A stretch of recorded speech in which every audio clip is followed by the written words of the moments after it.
a town you never heard of. Hey everybody, welcome to the Common Folk Podcast with Ben, Morgan, and Andy.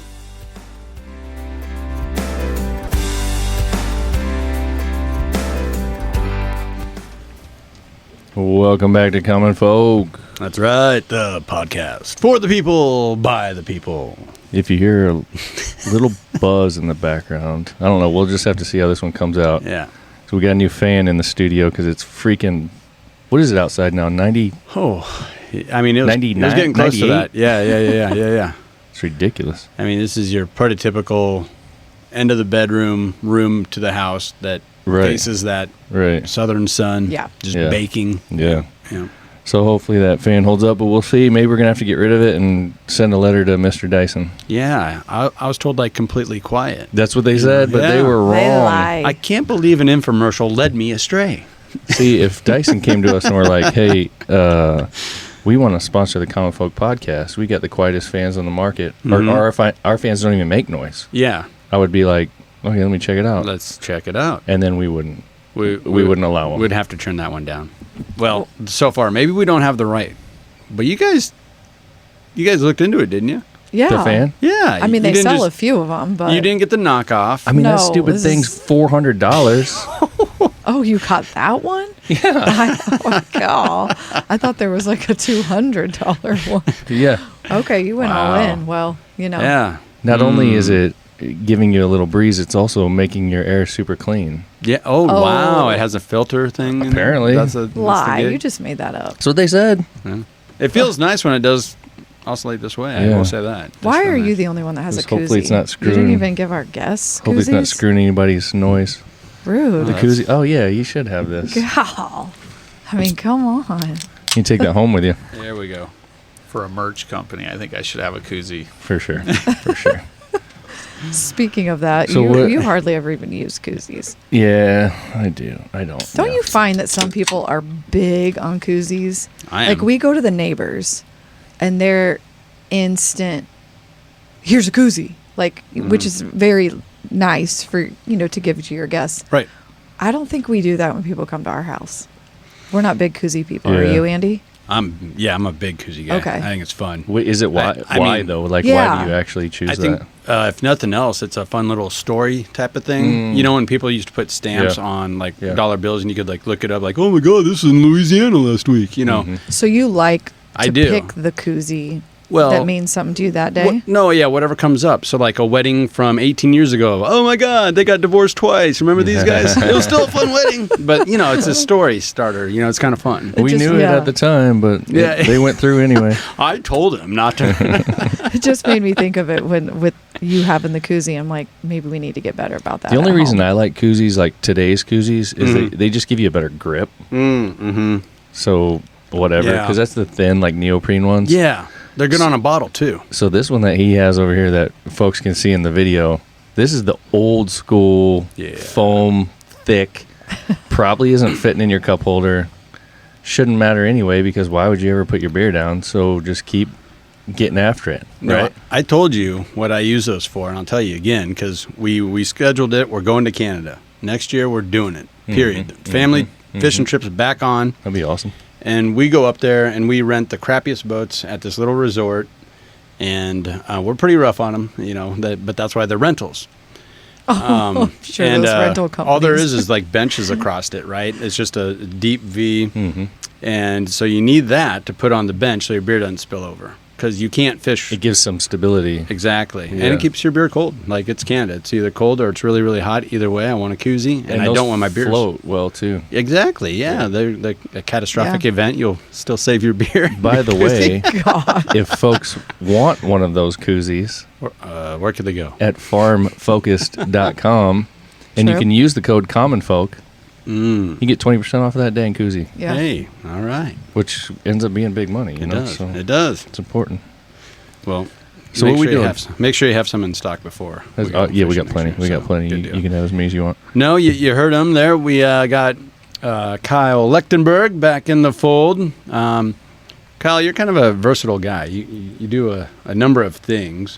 As Corey said last week, Yeah. he's also a repeat offender Yes. Yes. on the podcast. Yeah, we're getting these people to get back on. Right. Back Yeah. on the pod. Yeah. Yeah. So, no, it's fun, and want to catch up with Kyle. We're going to go to a ball game here later tonight, so that'll be good.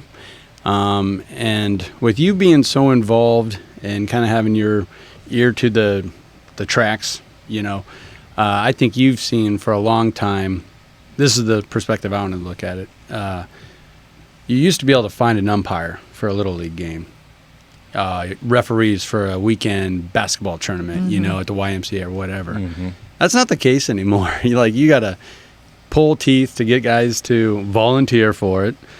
And then a lot of times you got to just pony up and pay them. And I feel that sometimes when you pay these refs, it puts them even in a tougher spot, because now parents have that ammunition like, oh my God, he's making $40 a game and he can't even call that or see that. It's like, ugh. And I feel like it just makes the situation worse. So the topic is, in general, volunteerism, Yeah. which I think we'll get into a couple of different categories, Yeah. but also the sports thing. I mean, that's a big Right.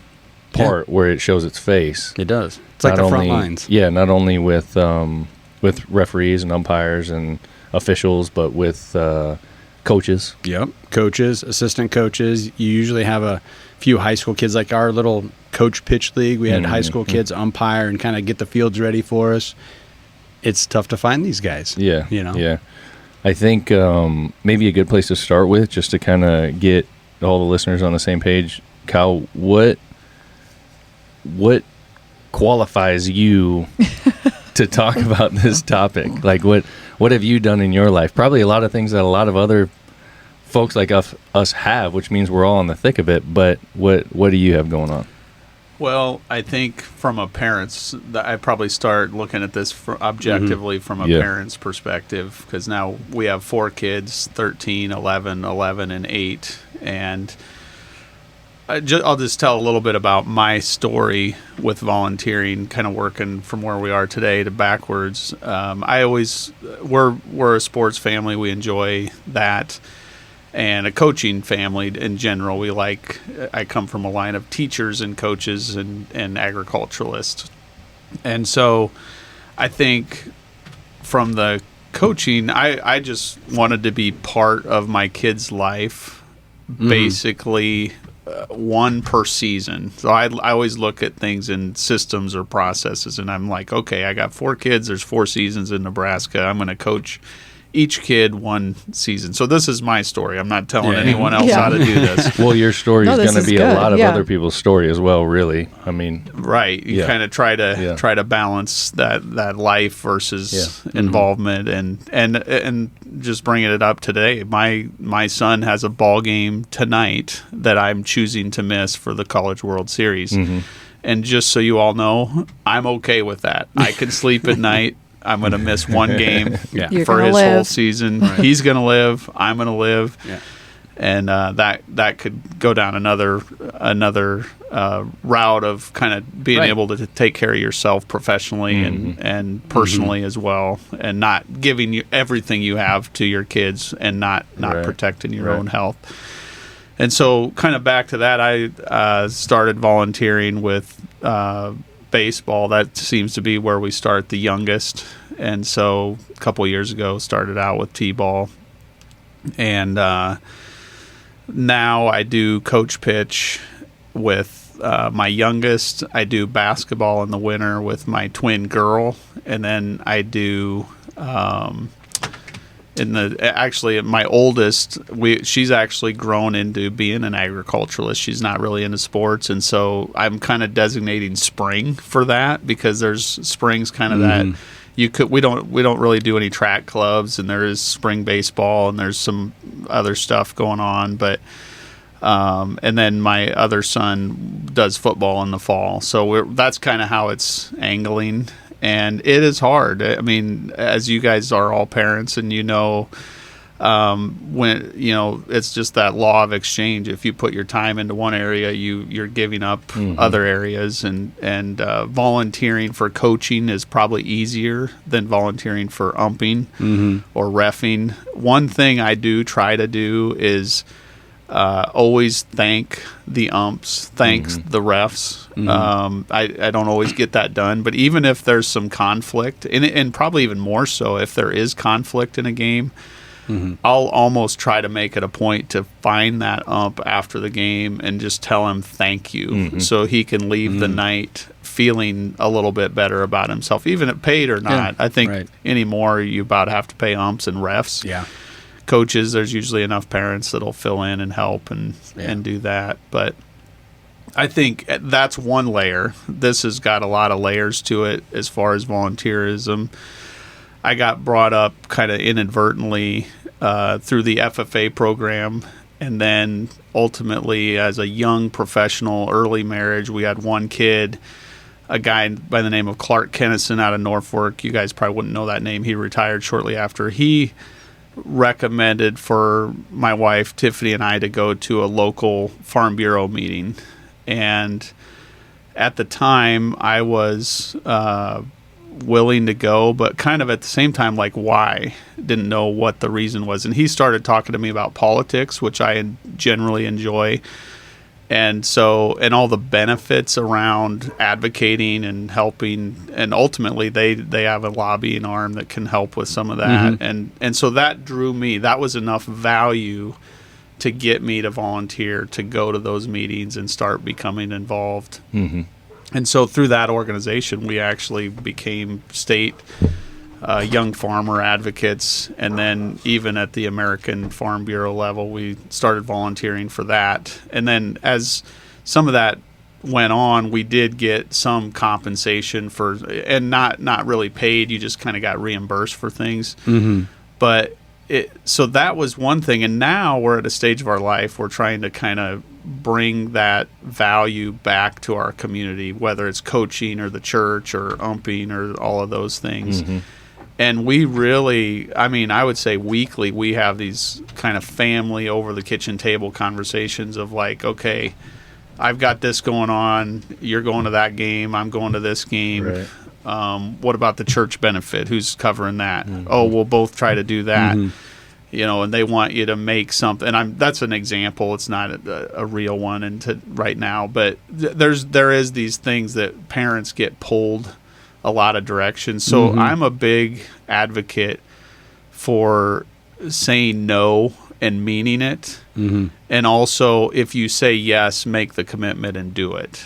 And so just like the game tonight, I made a pretty strong yes, I'm going to work from Omaha today. Yes, I'm going to do some meetings. And yes, I'm going to watch the College World Series finale. And that was a little bit of a hard family decision. I mean, I'll just be honest, it was.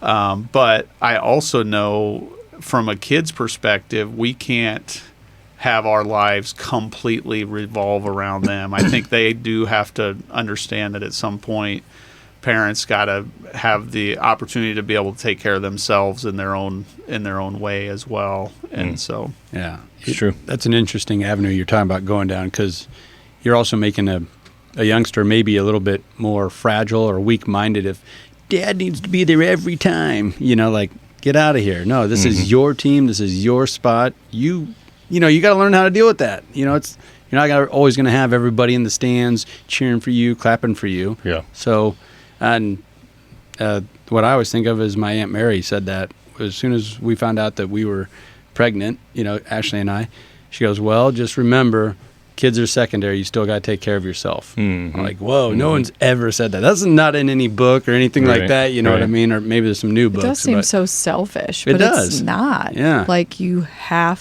to continue to find some things that you enjoy. Right. Yeah. And then obviously your spouse. I mean, if you're not happy, your kids aren't going to be happy. Right. Well, and I think, too, it's kind of like when you're on an airplane. You got to get your own oxygen first before you can help others. And that is, it feels selfish. It can, the shame, you know, you can kind of put that on. It's easy for me to put that on myself.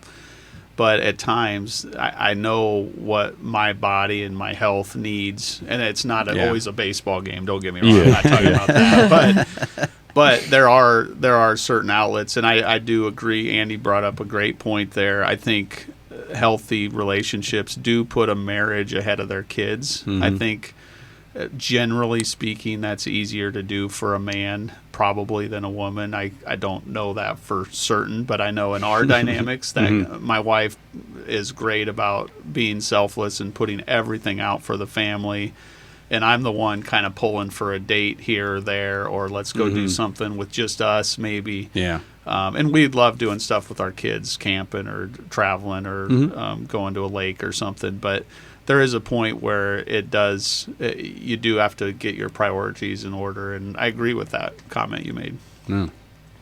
Yeah, I mean, it is important. And that's kind of I guess maybe a little bit different subject than what we originally thought we were going to talk about, but it is an important subject, and I think a lot of people can relate to that. I think in our house, like you talked about in your house, Kyle, I think ours is a little bit opposite of that. I feel like Morgan is more cognizant of you and me need to go do things, and she reminds me of that.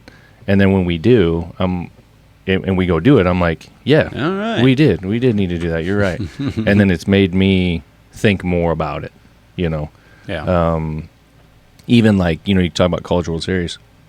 Our kid plays baseball as well, plays sports in general, loves it, loves the game, is just a fan, And we had got some tickets to the game yesterday, and we only had 2 tickets. And I was like, well, what about the kids, And then I thought about that afterwards, like, no, that doesn't really matter. Like, they have gone to some games, they're fine, we're just going to go. Yeah. And we had a good time. Yeah. So focusing on that's important. Yeah, you got to cut out some time for yourself, right? Yeah, but Yep. that goes back to, looking out for old number one and the stigma that has to it. And, tying that back into the volunteerism, it probably does play a role in that in a other way where you're like, well, I've already donated my time for this. I don't need to donate my time for that. Or I already gave so much time to my kids. I don't have time for the church. I don't have time to coach baseball or whatever. So, I don't know. It feels like an evolution of people's priorities maybe and how we divvy it up. But I also think there's this, I don't know, elephant in the room of people are a little bit more nasty to volunteers and it's not as rewarding anymore, or it's not perceived that way. Well, it's like that with sports for sure. Yeah. Yeah. Well, I don't know. Even volunteering for a soup kitchen, that used to be a big thing that you'd see a lot. And it still is.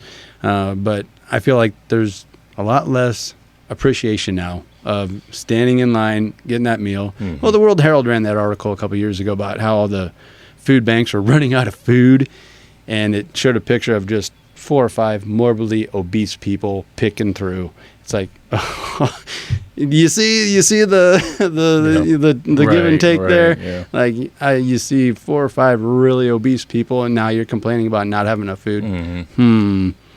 I mean, I just think that I think that weighs on people volunteering their time. And I could be wrong, but I feel like you see it more in smaller communities as far as the volunteerism, the importance of it, because the different institutions don't exist, to keep certain things, certain wheels in motion.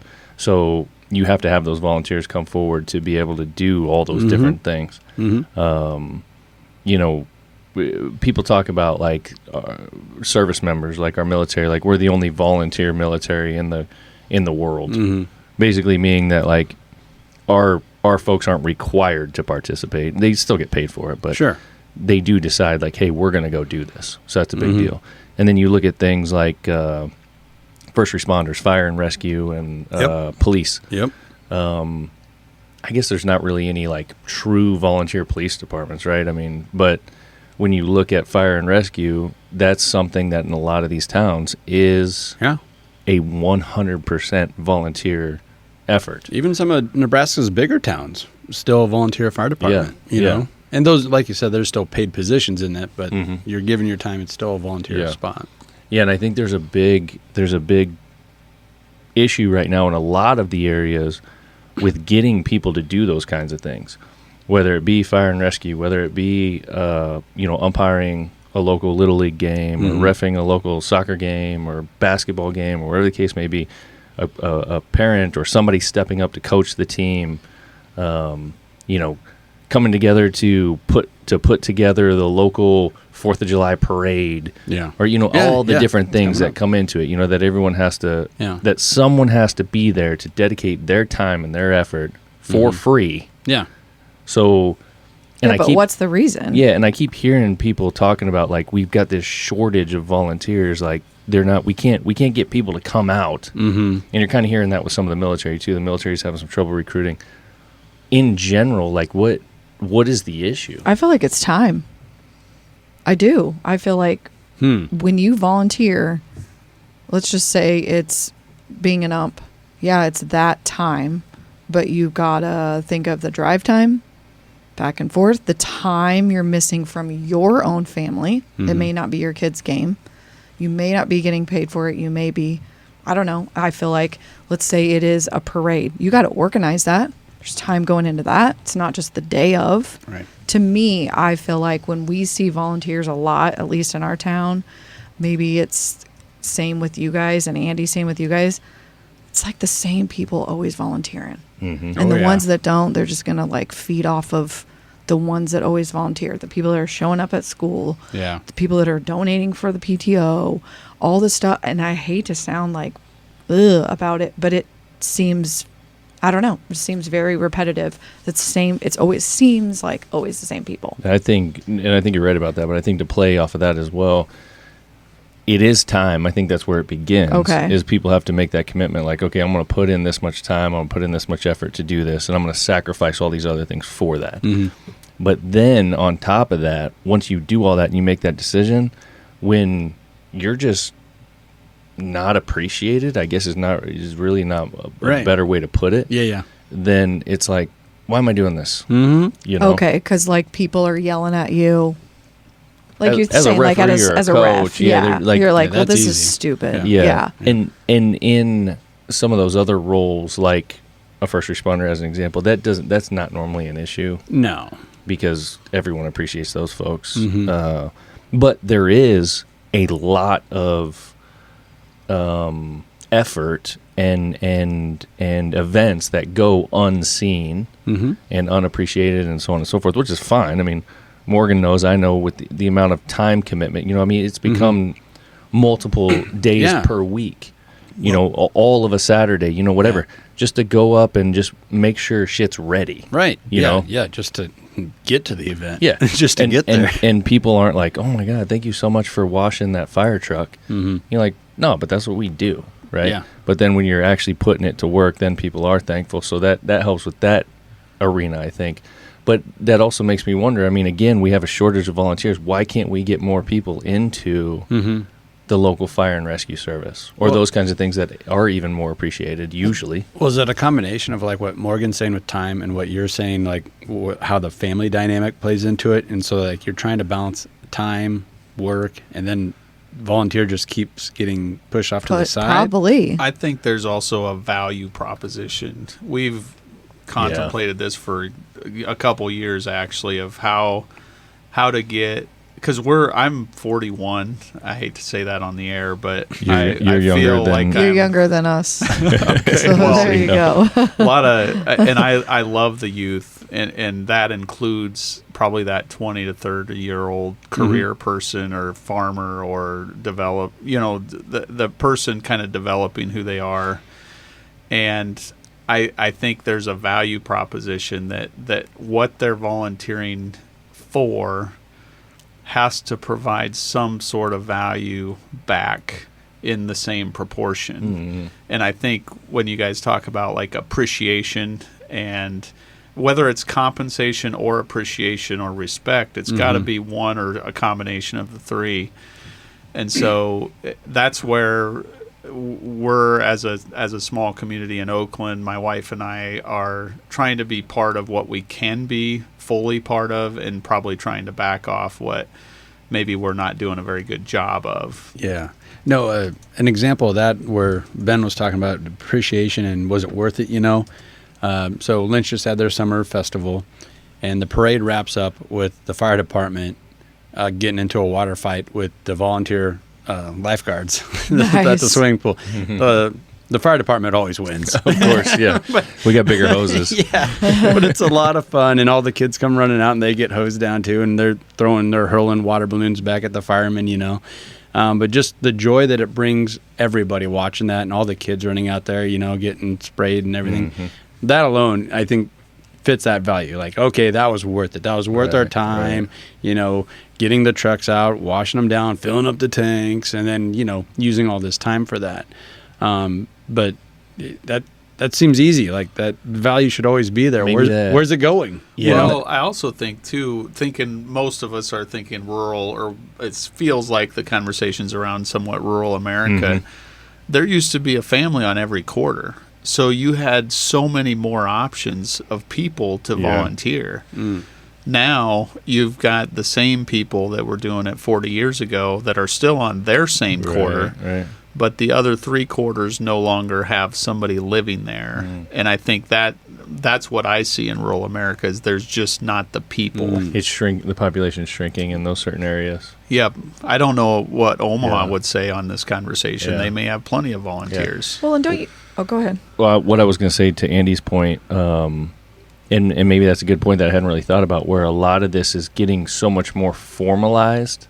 So you were talking about like where the folks were able to go out and just have fun and just throw water at each other and throw caution to the wind, just have a good time. You guys need to do that in your town. Yeah, no, for sure. But you run into all this formalized BS where it's well, we can't do that because of this, and someone might get mad about this, and Don't get me started on someone's bylaws. Gonna get hurt. This is what I'm saying. So maybe that sucks the fun out of it, sucks the value out of it. That might be something that you just brought up right there, where it's like, okay, so then the mentality of the volunteer is like, dude, I'm out here to help the community. I'm out here to have fun. I'm out here to work with whatever this organization is, whether it's sports or it's rescue or whatever the thing is. Yep. And I'm so hamstrung by all these stupid rules that why am I out here doing this anyway? Yeah. Like, let's just let someone go get paid for it. Like maybe there's that kind of mentality too. Right. There has to be a component of that, right? Well, and I would say you hit a pet peeve of mine. I've been fortunate enough to be on a few different boards early in my life, probably in my 20 to 30. I think at one point I was on 5 different boards, one being state, and then early 30s into even a national board. And what I found was the people would blame the bylaws of why they couldn't do something valuable. And so that's like a trigger word for me when I hear that, oh, we can't do that. It's like, really? Because there's a committee right here that could change that today. All we have to do is make a rule. We don't even have to formalize it most of the time. Right. We could just do it.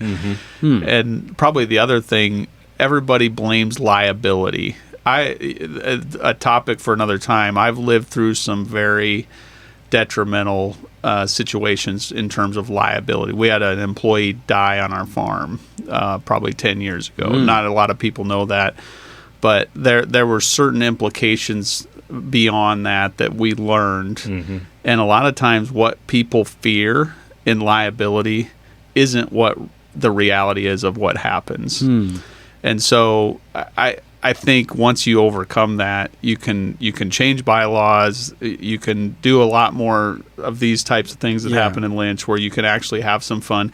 And probably any feedback I've gotten on any organization I've been part of, people want to. You'll hear older people in these communities talk about, well, we used to have way more fun than these kids are having. Like, parents our age, apparently we're not having enough fun compared to our 80-year-old counterparts.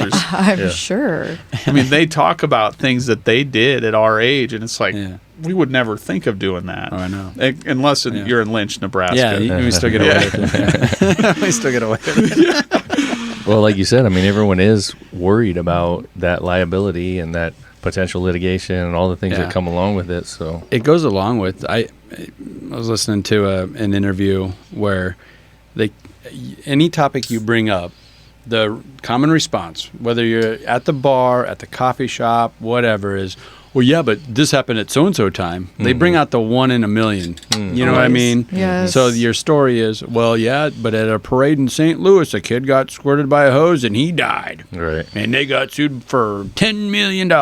Yeah. And my first thought is, well, Boyd County doesn't have $10 million, so good luck with that. Try to sue us for that in Boyd County. But, but at some point that can't be your defense as well. We're broke, so you can't sue us. Yeah. But it does go along with this psyche where we just we automatically go to the worst case scenario, and liability is kind of at the forefront of that. It's like, well, yep, don't even think about doing that nowadays. Yeah, and I think that is a big part of the volunteerism that people are just kind of running through in their mind. Like, is the intrinsic benefit that I'm going to get from being a volunteer to this worth the potential risk? Yeah. Or the anger that gets thrown my way or whatever, you know? Yeah. And I don't think people think of it that way, but you do hear it all the time. Oh, it's not even worth it. Not even worth it. Yeah. Yeah. You know, well, okay, Yeah. what do you actually mean by that? And then Well, maybe that's where this is going. And I feel like the whole fun piece has got to be there. I mean, if you don't have an interest in it, like I'm not going to go ump a baseball game. One, I don't even know the rules, and I call them refs. You need to know that. Okay, Yeah. so like, I'm probably not going to do I hope that. you're not upping Andy's kid. But I mean, love you those should have parents. some Yeah, call interest in it. You know, I'm probably not going to be part of the FFA. I didn't grow up doing that. Right. But you want me to Yeah. ref some volleyball? Down with that. Going to help out track. You know, there's got to Yeah. be some interest that you enjoy while you're doing it. Otherwise, like you said, like get out of here. Like this doesn't even make sense. So, but you got to find all these people that are interested in different things to keep the wheels turning. Yeah, and some things are going away, like, you know, maybe like home and boat expos aren't as big as thing as what they once were, and it takes a lot of volunteers to get some of those done. But I feel like, where is the line? Let's talk about people getting paid and what's volunteer. I mean, you know what I mean? Oh, yeah. How do you want decide? to jump in here just because, so from my financial background and my accounting mind, I do put a lot of value on everything. So Okay. like when I'm analyzing a situation of like, do I volunteer or not? I know this sounds really bad, just so you know. Hey, at least you're But being honest. I put a value to everything. And this kind of goes back to my farm transition and estate planning stuff. If you value everything and you monetize it, nobody should ever be upset in my analytical view. Now, I know that that's not quite right because I know there's emotion and stuff that goes into things. And I've been through some of that emotional stuff too. But if you monetize it, at least you kind of know what you're giving up versus what your reward is. And so far as I'm trying to start an initiative even within our church, similar to like what Goodwill does, and not knowing exactly how Goodwill does this, but if you want to volunteer to the let's say you belong to a church and you want to give, but maybe right now in life you cannot quite give what you want, but maybe you have a service or a value that you can provide to the church. Let's say you're a good plumber. And so you could come to the church and say, hey, I want to do the church's plumbing and cleaning. And so, you know, analytical Kyle puts a value on that, and we could actually write you a receipt that shows what you gave to the church. So you're twofold. You're giving and volunteering. It's kind of a thing that we haven't really unrolled yet in this situation, but we're close to that. And I'm excited for that because it kind of monetizes everything, and they feel valued, and they are truly volunteering, but they're also providing their giving that they want to do. And so, if you put that in a flyer or a bulletin and let people see that, oh my God, at $20 an hour and he did all this work. and You know, we can do it discreetly too. We don't have to advertise it. I mean, nobody has to know, you know, what the values were unless in this situation, unless there was some transparency board that would want everybody to know. But in that type of situation, there might be people that don't want that out there. Of course. Yeah. Well, we wanted to give but couldn't, or whatever. Yeah, I mean, it is an interesting way of looking at it. When you when you first started there and you said something like, you know, if you don't put a value on everything, and then you were kind of going down that road, I didn't know what you were going to say. Excuse me. But what I was thinking to myself, because I think you and I are on kind of the opposite ends of the spectrum as far as money and value goes. Right. I remember that from the last podcast. Yeah. Remember, Ben hates money. It's like, So Kyle loves money. the first the thing, worst snakes in the church right there. The top of the list. So the first thing that I think of when you say that is like, okay, well, what if you don't put a value on anything in terms of money? Not that it's not valuable, because everything's valuable for one reason or another.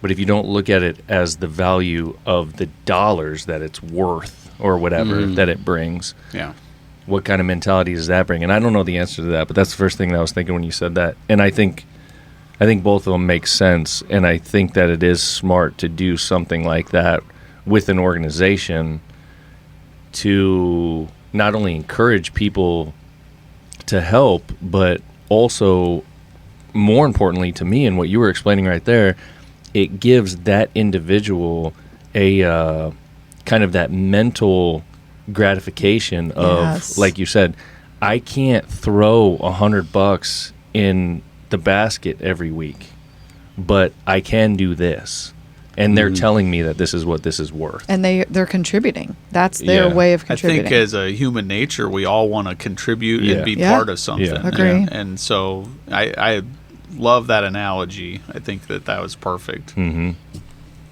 Yeah, no, that makes sense. That makes sense for sure. Yeah. So I don't know. I feel like sometimes if we go back to the sports, I do feel like a lot of those definitely need to get paid, and refs, and all that stuff. I think a lot of them that we work with, or like when we see around here, I think they do all get paid, but they don't get paid a lot, and they certainly don't get paid enough to get hollered at by a bunch of pissy parents. Well, and I don't think a lot. Have you ever been the pissy parent?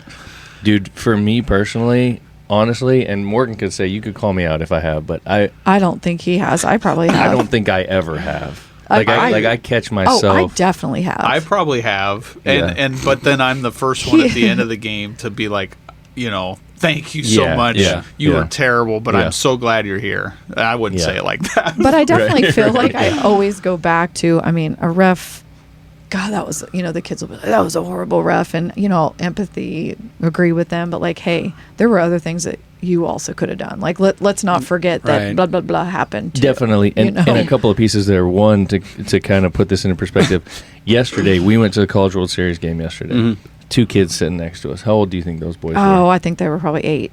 Yeah, good kids. Yeah, loving baseball. Couldn't wait to be there. Were so jacked about it. Yeah. You should have heard the amount of hollering they were doing at the home plate umpire.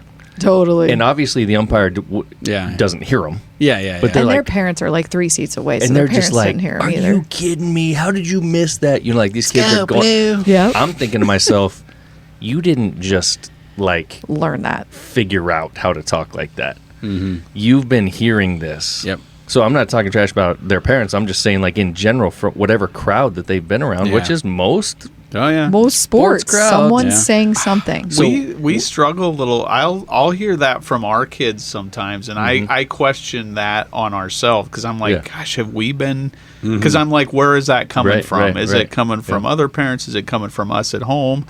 And because I always tell them, like, hey, if the ref called it, that's the fact. That's what happened. Yep. But I think it's from like the stuff they watch too. Like our son, he's The 13. The YouTube. They'll watch something. They'll be like, "Come on, man, are you serious?" Bruh. Like, bruh.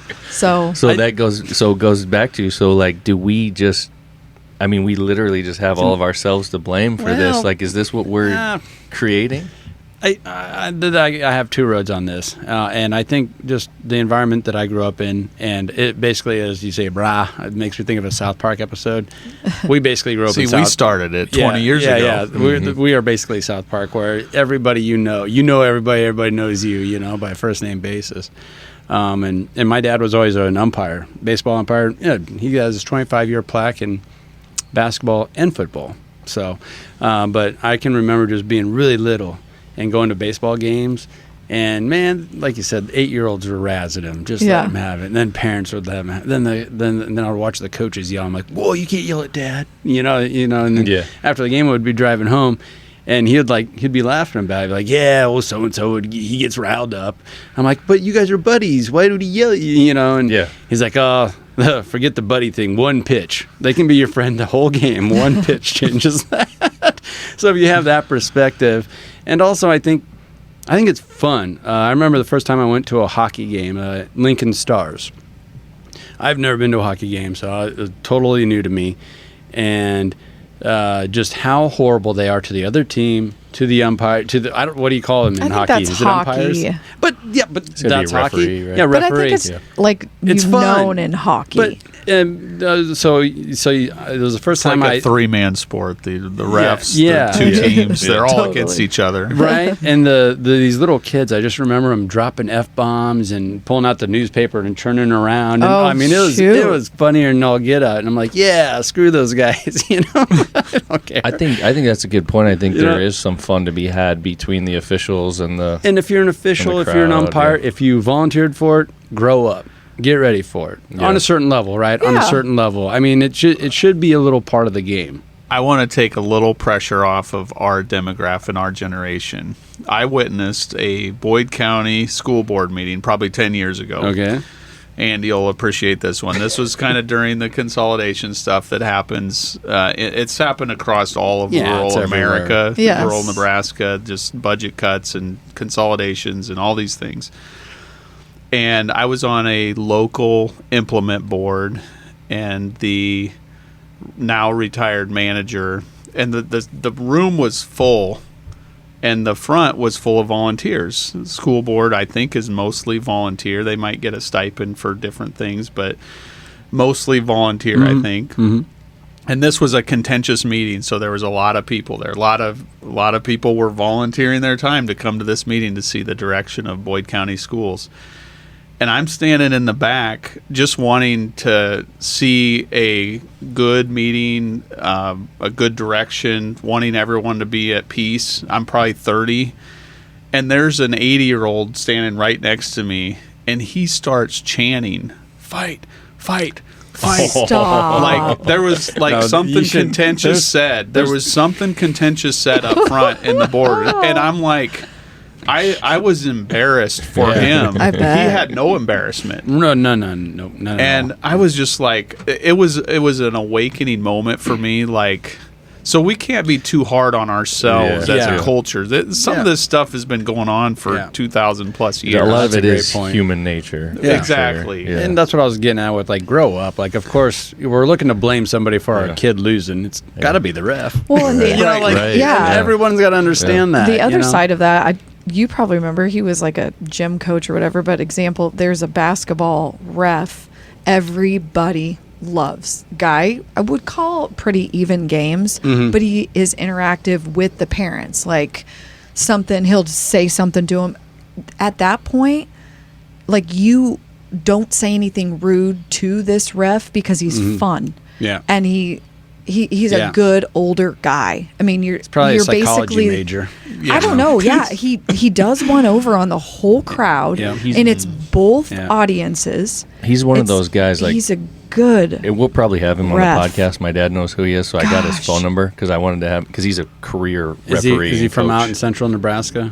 You I think probably he's will from have had over him. here somewhere. Okay. but Breathwich retired. Oh, did he? Yeah, out of Norfolk. He's so good at just either way, the dude is good at just like commanding the room, Totally. and taking control of the area. Yeah. and folks just know like he's in charge. Yeah. like they figured it out real early. That dude's in charge. And on the basketball court, that's another part where I was, I threw a lot in there when I said grow up. Yeah. If you're on a basketball team and this other team has gotten 5 or 6 fouls in a row and their coach is going crazy, you got to be prepared that the next foul is probably going to be on us. Yeah. Okay, you Yeah. got to have that It's mental human capacity. nature. Human, Yes. And understand the Yeah. flow of the game. Understand what's happening. Get outside of yourself. Understand Read the the game. room a little. Read the room. Yes. And to your point, that's one of the other points that I've made in previous podcasts that I think you're right on, is that the officials have so much to do with the game. I hate the fact that sports are moving down this road where the officials are getting less and less influential on the game. Like, that's part of the game. yeah. Let those dudes and those ladies do their thing. If they make a bad call, they made a bad call. Sorry. What wasn't there one earlier in the College World Series? I think it was a Tennessee game where they called. There was something. I don't know if you remember this or not. It was a big deal. They went back to the replay. Yeah, What? yeah, and they were just like, oh, that dude clearly was not out or whatever, and they called him out or vice versa, whatever. But it's like, dude, just let the guys do their thing. Let them do their thing. That's part of the game. That's the way this has always been. Yeah. And as a player, early in the game, it's your responsibility to figure out what that dude or that lady's mentality is. Mm-hmm. Where's their hot buttons? Where are they? What are they going to call more or less? Yeah. What's their strike zone? If we're talking about baseball, what's their strike zone like? Yeah. If we're talking about basketball, how willing are they letting you be physical? But I've told our son that, like you will know a ref in the first 2 minutes. Are they calling fouls constantly, or are they going to let you play? Then you can rough up. Yeah. And you got to dial that in. That's got to be a part of your game. It's tricky. Kids have to understand, this is not everything is black and white. Yeah, I know. I like it. I like the it's mental. Good for the kids to know. Yeah, it's great huge. mental gymnastics for them. Yeah. I can remember thinking, all right, I need to butter up to the ref, because, and then the first 3 fouls of the game would be on me. I'm like, well, that didn't work. So when we played, I grew up mostly playing soccer. I played soccer and baseball, but then I took soccer in high school, so that was what we mostly ran with. Mm-hmm. And same thing, like you said right there. If I was passing the ref on the field, I was chatting it up with them. Yeah. Talking about this, talking about that, just kind of getting on their good side. Right. And that way, I was just hoping I would get that call I would need in that scenario. But that doesn't always work. It's that doesn't always work. It doesn't always work. But I wish I would have known that earlier. That's part of the game, man. You're right. And is that not real life? I mean, that's a part of the game. Who you know outside of sports. I mean, for work, anything. I mean, that's very true. Yeah. So our kids they are doing a 3-on-3 thing in Fremont every Friday. We go there. They're actually just the one boy twin. And so I've coached them on how to play there's 4 courts, and each court has the same refs every week. And so we've dialed it in on, okay, court 1, you can get away with murder. Mm-hmm. Court 4, you got to back way off and just stay in front of them and hands up. Keep your hands up. Yep. And so it's interesting. They've started to figure out how to play according to the way that it's ref too. Yeah, that's part of the game, man. That's what I'm saying. Like, people need to realize that is, like you said, that's the third team. It's almost. okay, and it's okay to have that. I mean, they're humans, and they're not robots. And the kids, the players, and the parents, when they go from court 4 to court 1.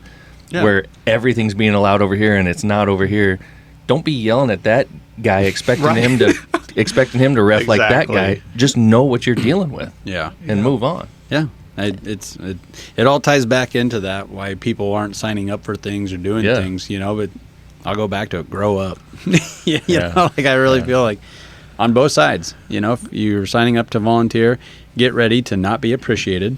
I mean, you signed up for it. Be all in, right? Like you said. I think be in or be all what out. It begins with is don't sign up wanting to be appreciated. Do it. That's why you're volunteering, right? Do it for the right reasons. Yeah. You're volunteering because there's a need, and it's going to do something for you. Yeah. Intrinsically, just do it for those reasons. Don't expect that you're going to be a hero, that everyone's going to love you, that everyone's going to thank you, because that's not what in general what volunteerism is about. Yeah. It's about you doing this because this is the right thing to do. Period. I like that. There's a need and you're filling it, and you're committed to doing that. Mm-hmm. What I've said to a lot of folks, and I wrote this down so I wouldn't forget about it, but my mentality is, when it comes to volunteerism or just anything in general, is that if you can, then you should. So if you personally can do this, then you should do it. I like that. I like that too. And what I was thinking of, pay your dues. Like for me, when I was umpiring, when I was a teenager, umpiring the T-shirt and T-ball games, like people in front of you did that. Now it's your turn. Now you got to do it. And it's hot out, and parents suck, the kids suck. It's a boring game, but pay your dues, be the umpire, put up with it. Right. So that was a young age. That just brought up a point to me, like, that I never really thought about. If one day Joel wanted to be a ref, obviously there's ages or whatever, but would that be hard to tell your child to do that and then expect you're going to get parents to yell at you? I mean, I'm just thinking of all of it. It's another lesson. Yeah. It's a whole nother thing. Like, I think dude, you're going to get yelled at. Though, too, right. If you're, for sure. Whether you're work like, it could or be a good thing. Right. I just was thinking, like, good wow, maybe we should have. Let me know what games Joel he's do umpiring. That. I'll go. He'll get it. And just razz him. But But I think that first game, were you not shaking in your boots? Oh yeah. When you were Humping? And I grew up in that world. You know, like Okay. I can remember especially with going your dad doing it. But yeah. ooh, I'd be so nervous. I was very nervous, but then you get into it like everything, right? It's just like everything, and then you figure out your way and your strike zone or whatever the case may be. So, yeah. Okay. Just brought up something in my head. Yeah. So 100%. Like, I think people realize that we are super thankful for all these folks that are willing to do these things. Mm-hmm. So everyone listening all across small town America, big town America, whatever, everybody needs it. Yep. Get out, volunteer. In the spirit of volunteerism, what I wanted to close with, we haven't talked about the last couple episodes, and we need to, is the 50-mile march. So Morgan's doing the 50-mile march, doing the fundraiser we've talked about in previous episodes. If you're on Instagram, if you go to the Common Folk Podcast Instagram page, the link in the bio, if you click on that, that's where you can donate if you want to. You had to volunteer a lot of your time just putting that together. That was a nice write-up. Oh. Yeah. Yes, that took a little bit, I could tell. to write and figure out not my why, but, a little bit about the whole organization itself. And then obviously the time that I'm putting in exercising and working out to be able to accomplish this in August. So all the support for. And I'll be waiting for you at the brewery. I'm taking time out of my day to go to the brewery earlier than I usually am there. So. Yeah, right. Earlier. It's than volunteering. usual. Sounds like a volunteering exactly. job to me. Yeah. Do you need help with that? I could show up. We could probably use some more. So you're doing that. You have to raise $2,500 for the organization, and the walk is coming up. It's a 50-mile walk. Where are you at right now? God, I think we're getting close to 2,000. Maybe we're 18, 19. Okay. I should pull it up right now. But I've had a couple people that I get an email from then when they donate, and it's names a couple people that I don't know. Yeah. So That's cool. Awesome. I'm sure it's, Are you aware of this organization, Kyle? I was just going to see if you guys could talk a little more simple about it so I understand it, because I've heard it last podcast. I think we touched on it in a little bit here. 50-mile march. Yeah. They're raising money. Raising money for, veterans that are struggling with, just mental. It's primarily homelessness, and mental disability that's resulting in homelessness. Right. Okay. So this particular organization has been around kind of the Omaha area for a few years now. Yeah, not long. And they're really just building. So really, they're still kind of in their infancy, but they've been saving up a ton of money. They do this walk every year, and they are planning on building a facility that is going to have a bunch of tiny houses. And it's like a campus, gardens, there's like a farming area, community center, like all the different things that they'll be able to bring these individuals to for a number of months to kind of help just get them on their feet, get them some purpose, get them rolling. So they're needing to raise a ton of money. Yeah. So I mean, they're building from the ground up. I think they already got the land kind of picked out. From the sounds of it, yeah. So it's I think they keep saying 10 to 12 acres or something like that. So, I mean, this is something that I have heard that they do right now in Kansas City, I believe. There's a organization, I'm not sure, but that they're kind of mocking it off of, which is kind of cool, that it's actually been done. Works. They may be tweaking, I'm assuming, some things, but bringing it here to Omaha because there are definitely a ton of veterans in need. So where specifically do we give to this? So if you you can go to 50-mile march. Well, the best place to go for us is what I was talking about earlier. Yeah, if you go to Instagram and you go to the Common Folk Podcast page, the link in the bio, if you click on the link in the bio, it'll go directly to Team Common Folk, which is the 50-mile march. Can you put it in the show notes, though, Andy? Yeah, in this Andy's one too? done that as well before, so do that in that one. So at least then it'll be that direct link. link. You can go there. You can donate $5, $10, whatever. Morgan and every walker is required to raise $2,500, which is awesome. And there's only up to 150 people being allowed. They don't just let anyone do it either. Yeah. So I had to qualify, and we're hoping to blow that out of the water. I mean, we'll see what happens, but it's going to be a big event. It's going to be a big effort. It's going to be full 22 hours of walking minimum. Yeah, from Lincoln to Omaha. That's a big. Starting at yeah. the Capitol. Wow. Yeah. Andy and it I is are going to kinda be cool. waiting at the finish line with the beers. Yep. We're going to be ready. Doing our We part. we end at Nebraska Brewing. They're a big Oh, okay. business that is a huge supporter. So at the Yep. end is a big after party, which Yep. we're definitely going to need to party. I mean, sure. I'm gonna be tired, but Hey, they got that lemon radler. It's kind of like a You summery get me beer. one of those. Yeah, It'd you'd be be awesome, all right. dude. It's I'm gonna gonna be awesome. ready to go. So I know their menu pretty well, so But we appreciate everybody's support on that. We might do. Gosh, I got to get that going this week too. We might do a fundraiser on the Farm Focus page too for July 4th surrounding that. But either way, this is the deal right now. So Yeah. we need to keep that rolling. there we go. I And like that's and there it is. It's volunteerism at its finest, right? It is. It is. Yep. and Cool. the Vols play tonight. Is that coincidence? they have the Volunteers Oh also. Shit. my gosh! Rocky come Top. on. Drop the mic. That is true. Let's just end it Well on done. that. They better win. I like it. I like it. All right, cool. Well, Kyle, thanks for coming, man. Good to see you You're again. Nice to welcome. see you. Good to see you Yeah. all again. Absolutely. Take Thanks that for good- having me. Take that sweet koozie home with you.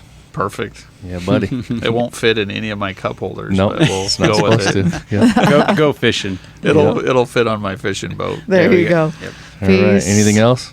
No. Sounds good. All right. Later. Later.